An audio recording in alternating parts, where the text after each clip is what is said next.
arresting patients! Stop arresting patients! Stop arresting patients! Welcome to CMMNJ TV.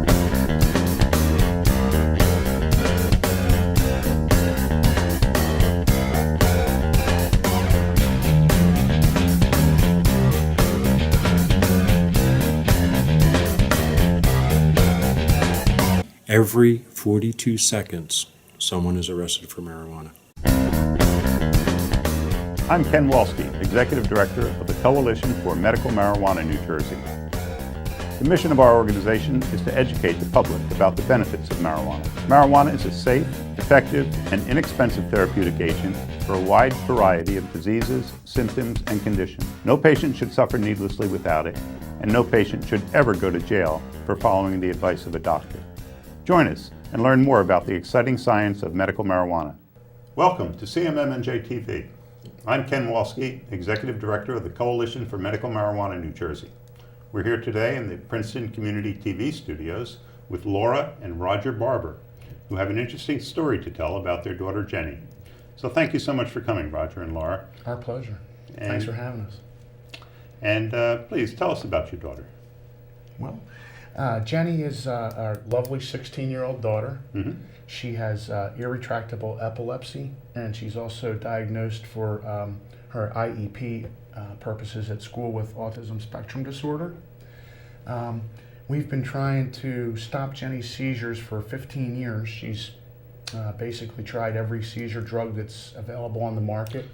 IEP, now, I just kind of figured that out. It might be interdisciplinary educational plan? It's an individualized education plan. Individualized Yes. educational plan. Yeah, Mm-hmm. and by state law, every child who's classified with a disability has Mm-hmm. to have that plan under the federal law, which is the Individuals with Disabilities Education Act, the IDEA. Mm-hmm.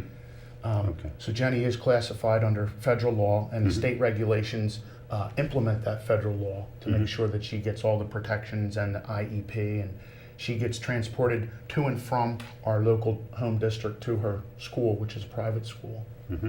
And we've really been unsuccessful for 15 years in stopping her seizures. Nothing has worked until we've tried medical marijuana, and it has greatly improved her in numerous ways. It's reduced the number of seizures that she has, and it has also reduced the intensity of the seizures. Mm-hmm. She went from having basically one tonic-clonic, which used to be called a grand mal seizure, which is now called a tonic-clonic seizure. She would have one probably every day. And we would typically use Distat, which is a rectal Valium, to inject into her rectum probably twice a week at least. And that was before the medical marijuana. She started that in September on medical marijuana. My wife was instrumental in getting Jenny's license, probably a 2-year ordeal to get her approved and to get it going. My wife makes the oil. She's been designated by the state of New Jersey as a pharmacist. And in joking theory, she has to make the oil. But since Jenny's been on it since September, her seizures have reduced by at least 40%, 50%. She's now having probably 2 seizures a week instead of every day.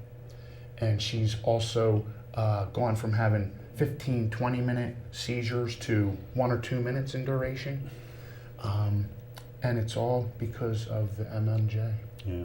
So her seizures started when she was an infant then? 3 months of age. At 3 months of age. They called them infantile spasms at that time. And then when she became a year old, they classify them as adult seizures. Does it differ from Dravet syndrome? Do you know? There was a different seizure type with infantile spasms. It was called hypsarrhythmia, but then it would turn Hypsarrhythmia? Yes, Mm-hmm. but then it would turn into a more adult type of seizure. She actually no, I don't think that the seizure pattern with Dravet correlates with my daughter. Mm-hmm. Mm-hmm. Yeah. She has what was called a cortical focal dysplasia, and they thought that was what's causing her seizures, but really they don't know what's causing her seizures, and they're designated as idiopathic. Idiopathic, yeah. It just means unknown Yes, cause. exactly. Yeah. And so Obviously, now you've tried all different types of medication for Ginny. Probably 15 different kinds. 15 different types of Depakote, anticonvulsant medications. Yes. How about that one out of Canada? We've even gotten drugs that have not yet been approved by the FDA through Children's Hospital out of Canada, which was actually the very first drug she was on at 3 months of age. They had a choice of putting her on Sabril or another drug which they had used for years, which was ACTH, which is absolutely devastating to children. It's a steroid-based. Can cause heart failure, can cause kidney and liver damage.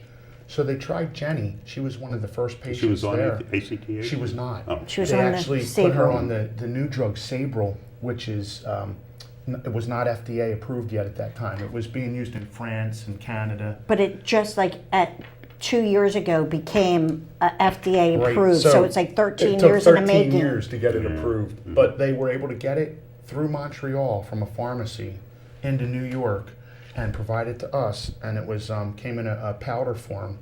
And we actually had to split it up and weigh it on a scale they gave us to the 10th of a gram and give it to Ginny. But it really helped in stopping her infantile spasms, and it didn't cause any side effects. So she didn't have any brain damage from it, she didn't have any organ damage from it, and it did the same thing that ACTH could have done. So And that then was at great. 2.5, since the seizure still continued, the doctor said maybe we should map her brain and see if we can find a focal point. So we went in for phase 1 and 2, where they actually burred holes into her head and put the EEG wires right on the brain and monitored her for a week with seizures. And then at the end of that week, they went in and told us that it was in the right side frontal lobe and took out that portion. And on the MRI, after you see the films, it's devastating to see that your child has a golf ball gap Missing brain. of where the brain was. And So she had brain surgery at 2.5. And then at 10 years old, she did the ketogenic diet, which is, how do you pronounce it, a homeopathic type of diet where you go into the hospital and you literally starve your child for a week to get them into ketosis.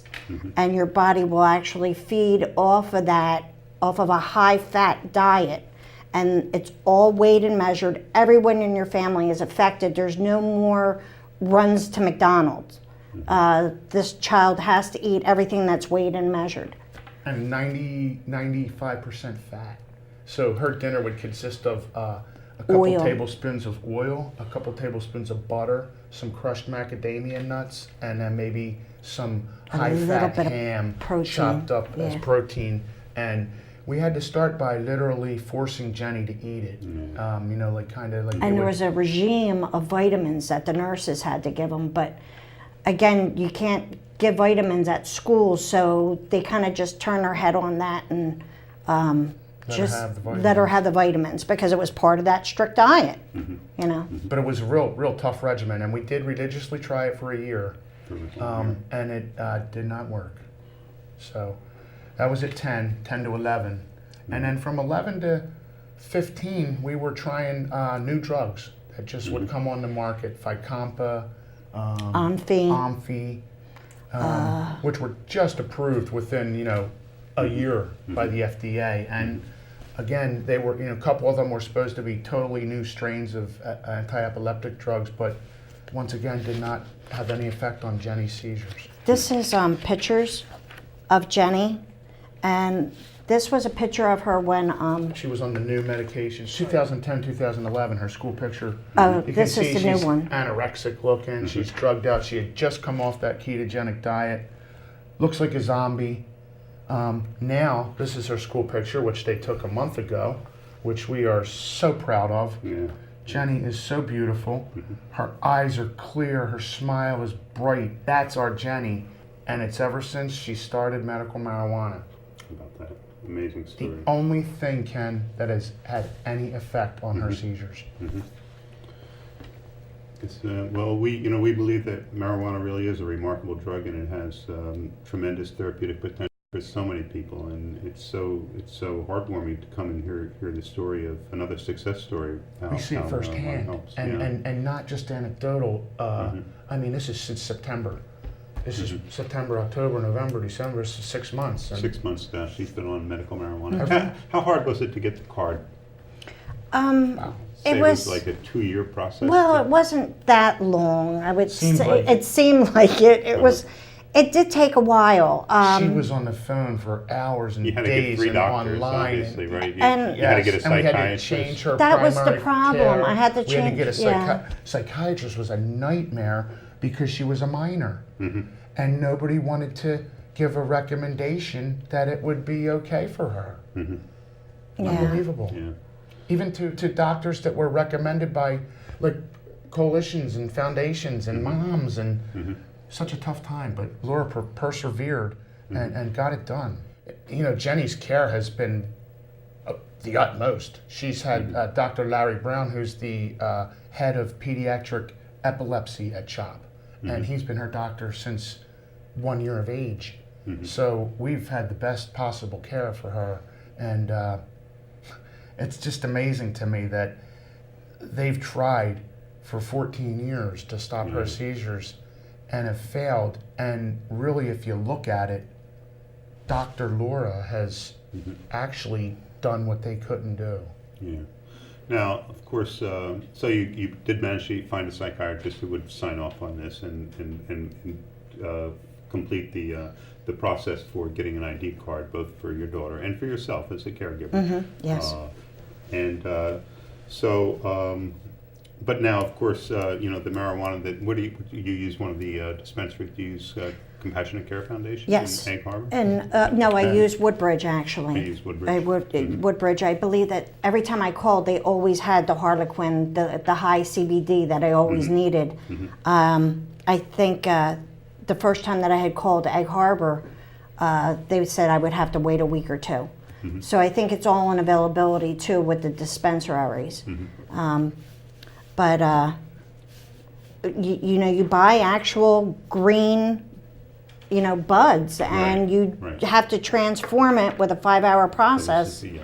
That's the Harlequin. That's this is the Harlequin. And it's they call it the hippie reject because it's low in THC. It really doesn't get you high. So there's no real It's euphoria. kind of exactly. It's associated very with it. high in CBD, which is I believe one of the ingredients in marijuana that has the effect on Jenny's seizures. Oh, absolutely. Yeah, the CBD's been identified as having anti-seizure properties. And I see it, and I'm convinced. Yeah, but it also works in conjunction with the THC. So when you try to, you know, just have the CBD alone, it's many people find that it's not as effective as when you have the entire entourage effect of the not only the some amount of THC. We found that as well, and Jenny does get another brand, a Death Star, from the dispensary as well, which is very high in THC, and we use that on a very low dose, mixed in with the CBD oil. And who initially recommended that you try medical marijuana for your daughter?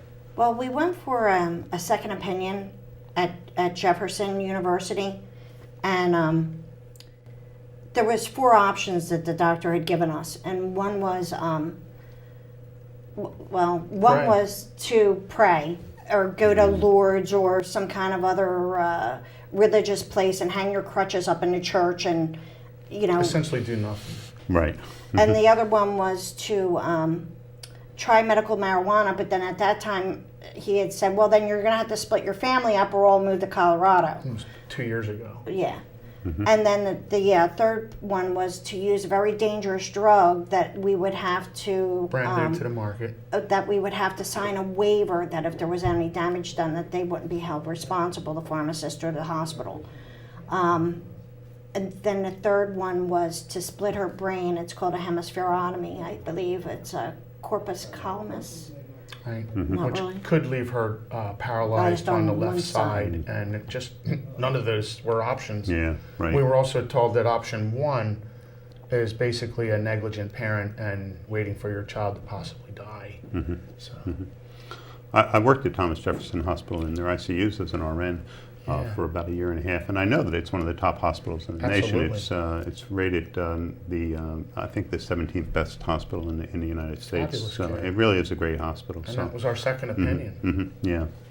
So then at that point you pursued the medical marijuana, and you did have some success with it. So that's really great. Yeah. But now you mentioned the problem of not having access to dosage at the intervals that are appropriate for your daughter. Yes. So Her primary physician is the one who writes the script and writes the dosing instructions, and her prescription is for 1 ounce of marijuana per month, and she is supposed to receive her dose of medical marijuana oil 4 times a day. Mm-hmm. The problem with that is we give her the first dose when she wakes up at 7 a.m. The next dose is needed around noon, but her school is refusing to give it to her. We've filed a administrative due process petition with the New Jersey Office of Administrative Law, actually an emergent relief petition, to have an administrative law judge order the school to give her a dose at lunch. Because if you figure the 4 doses, it would be something like 7 in the morning, noon, evening, and then at bedtime. Jenny's seizures frequently, most often, happen upon waking. So we really can't wake her up in the middle of the night to give her a dose.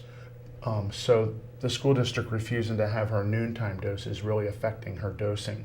But unfortunately, the administrative law judge denied our petition and said that basically we haven't showed that the law is settled, and that due to the fact that medical marijuana, or marijuana itself, is still a class 1 narcotic under the federal scheme, he could not order it.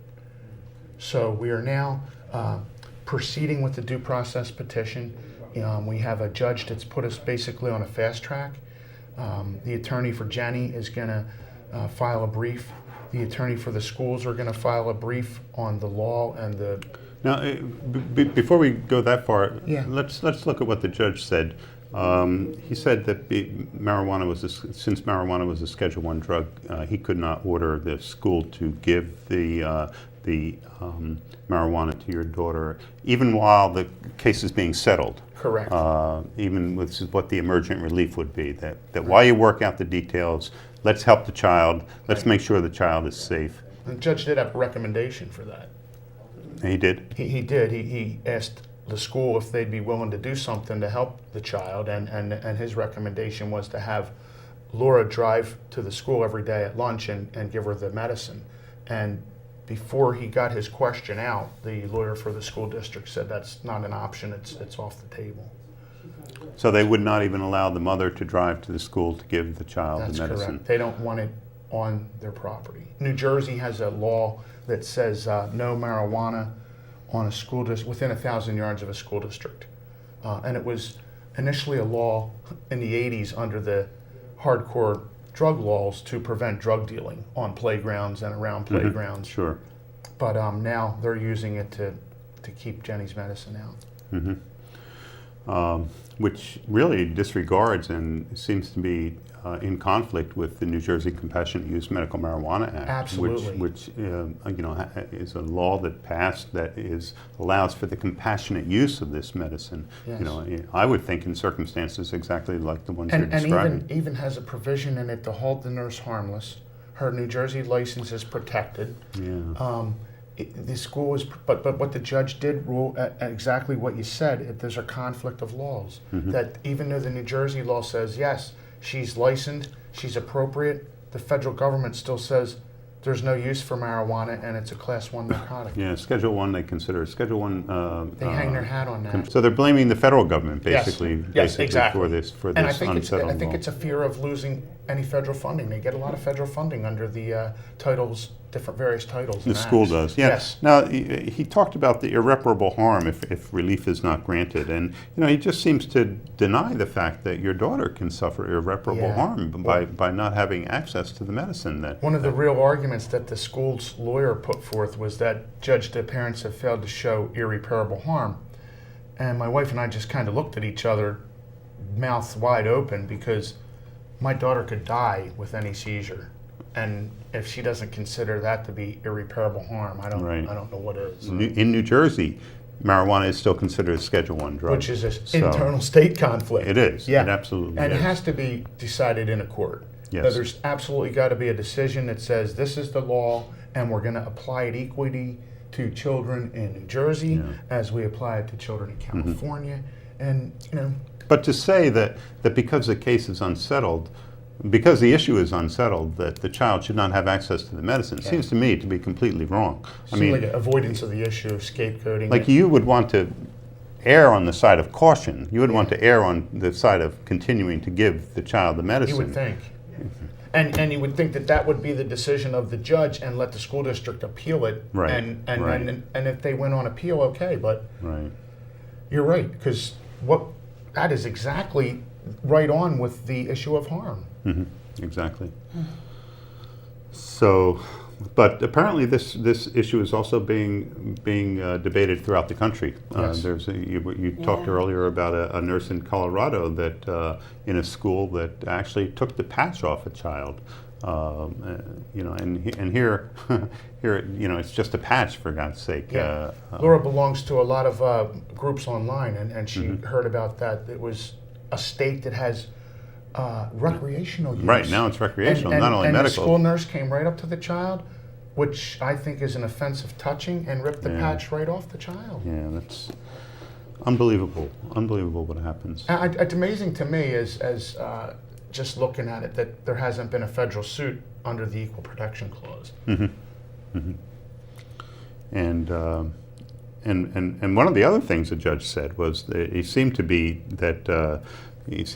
my understanding, what he was saying is that because she's doing well now, you know, her seizures are reduced, that she doesn't seem to need this patch in school. That's like saying, you know, because you're taking your anticonvulsant medicine and you're not having seizures, therefore you don't have to take your anticonvulsant medicine because you're not having seizures. That's exactly what he said, Ken. You know, and he based that on, we had 2 exhibits which showed Jenny missed 40 to 60% of school last year due to seizures or side effects from her epileptic drugs. And we showed him that this year it was down to 14%. So he said, that's great. She's attending. She's doing well. She doesn't need to have it.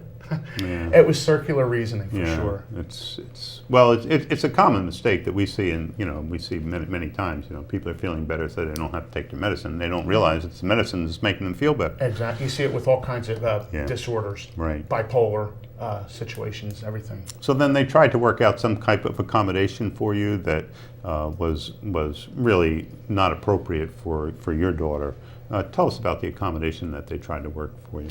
Well, they said that I could drive to school and administer it at, well, not actually administer at school. They wanted me to take her out of school, but she has, Jenny has, she's on the autism spectrum, and she has transitional problems. So for me to take her from point A to point B, she could get out of my hand and run away where it would be totally unsafe. And the way that the school is situated is that there's a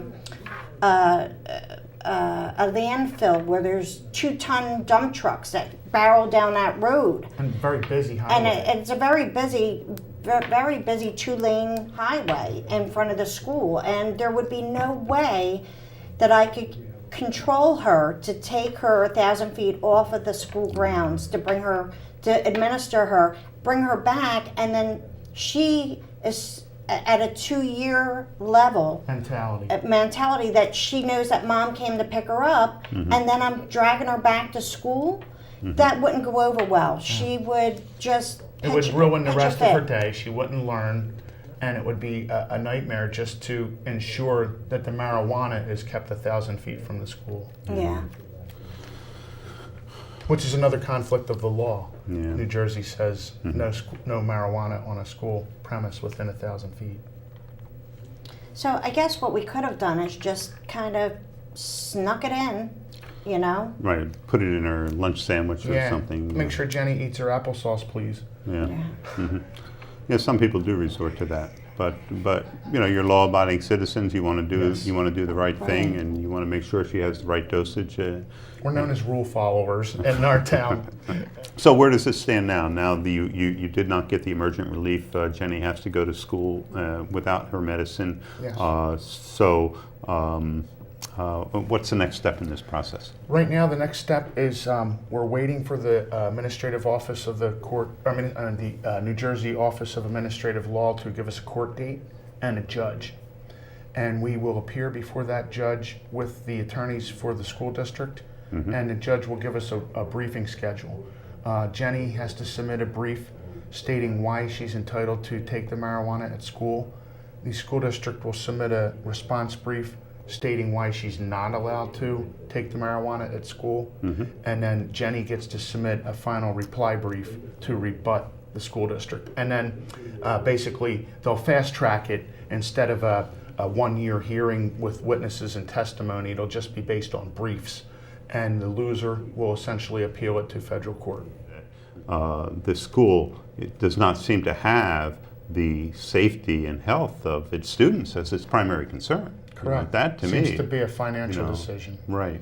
Or a liability, whatever, Right. not based on the child's best interest. Right, not based on the And child's it's the best interest. medicine that she's had in 16 years. Right. The only thing that's worked. The only thing that's And now we're worked. being told no. It makes no sense. It makes no sense whatsoever. Makes no sense.